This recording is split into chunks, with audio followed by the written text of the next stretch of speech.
Welcome back to the second week of Lent. And as we find ourselves in the second week of Lent, I want to start with some words of encouragement for us today. For some of us, we came charging out of Ash Wednesday with great expectations and great hopes of what Lent was going to be like, and maybe life just got busy. And if that's where you are, if life got busy, if things got in the way, and you haven't had the entrance into the early days of Lent that you wanted, I just want to encourage you to maybe start all over again today. Nobody's keeping score. God's not keeping score. He just wants you in your heart. And if you need to just start over again today, how about we just start over and let the Lord guide you in the next wave of Lent?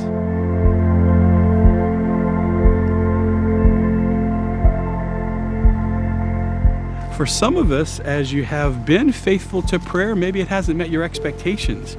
Maybe distractions have been a part of your prayer, or maybe things have been a little dry. And the encouragement for you would be maybe just to kind of start all over again also, right? Distractions and dryness, that's a part of life. That's a part of our relationship with God. And you're not doing anything wrong. There's no judgment on you. It's just a kind of part of life. And maybe today, just take a deep breath and just ask God for help and just trust that He's going to be there with you.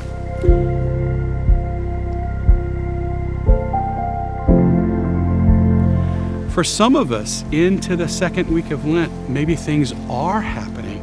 Maybe you are looking inside your heart and finding lots of things there, and maybe there can be encouragement for you also. I know for me, I am my own worst critic. I can be real harsh on myself. I have expectations of how life is supposed to be now, how I was supposed to be living in the past, and sometimes when I come face to face with the things in my own life, I can look at my life and my relationship with God with some real lofty expectations. And it might be a word of encouragement for us to know that God doesn't look at ourselves the way that we look at ourselves.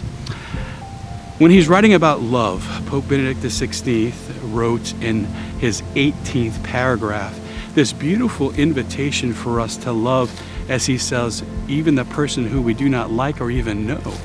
And he says, looking with the eyes of Christ, I can give them the look of love they crave. In other words, he connects the way that we see people with the way that we love people.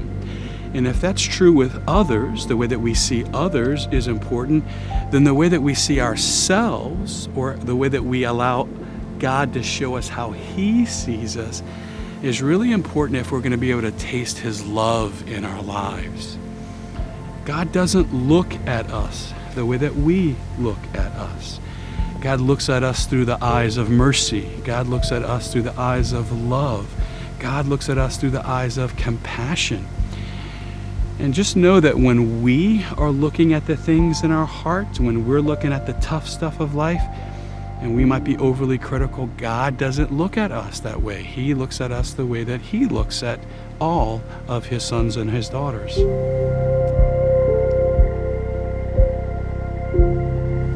And also be encouraged that God is never surprised.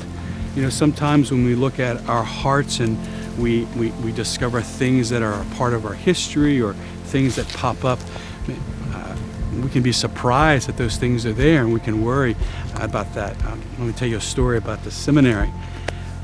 I was closer to ordination, and I was coming face to face inside my heart with some control issues, and I began to worry about whether God was still calling me to ordination. I wasn't expecting to find some things in my heart that I was discovering. And with great wisdom, I remember my spiritual director reminded me that God is never surprised.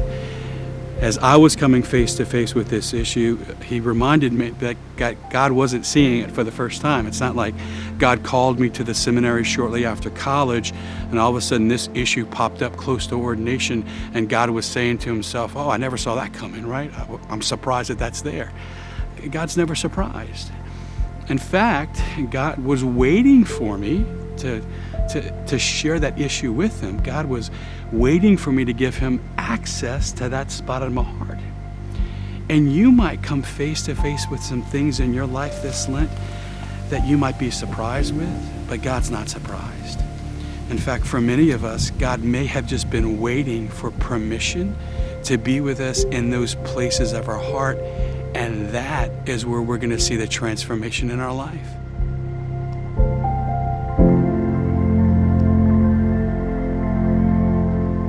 So be encouraged. Don't be afraid. In fact, here's the good news for us in the second week of Lent. God is who he says he is. In the gospel for the second Sunday of Lent, we see the transfiguration. And what we see there is Jesus confirming his identity as the Son of God. The transfiguration is this beautiful story about how Jesus is revealing to us that he is who he says he is. He's the Savior of the world. He is the Son of God. Jesus Christ is mercy, love, compassion in the flesh. And that is who we're going to discover when we go inside our hearts. The good news for us in the second week of Lent is that Jesus is who he says he is. And that's really good news for every one of us at every season of our life, especially this Lent when we need God inside our hearts to be mercy and compassion. This week, wherever you find yourself on the journey and whatever you find inside your heart, be not afraid. Jesus is who he says he is, and he's only looking at us with the eyes